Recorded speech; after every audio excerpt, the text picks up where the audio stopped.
सर्वांना जय भीम. आदर्शांना वंदन. माझं नाव मोक्षा किशोर भोसले आहे.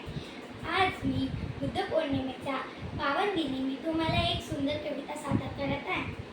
साऱ्या जगात होती तुझी जयंती, वंदन करत तुला विश्व सर्व. साऱ्या विश्वाला दाखवलं बा भीमा तू, समानतेचा हा सरळ मार्ग. करुणी सत्याग्रह कालेराम मंदिराचा, तूच आम्हा लेकरांना केली माणूस असल्याची जाण. स्पर्शाने केलं सोना आमच्या जीवनाचं, देऊन आम्हाला बुद्ध धर्माचं दान. प्रश्न पडतो काही लोकांना, का केलोस तू स्वीकार बुद्ध धर्माचं? तू होतास खरा ज्ञान पंडित, म्हणून आमच्या जीवनाला मिळाला योग्य आकार. आयुष्यात दुःखाचे कर्म ते फक्त आमचे तृष्णा, आणि जे काय घडतं जीवनात ते फक्त आपले कर्म. लेखक नितीन भोसले. धन्यवाद.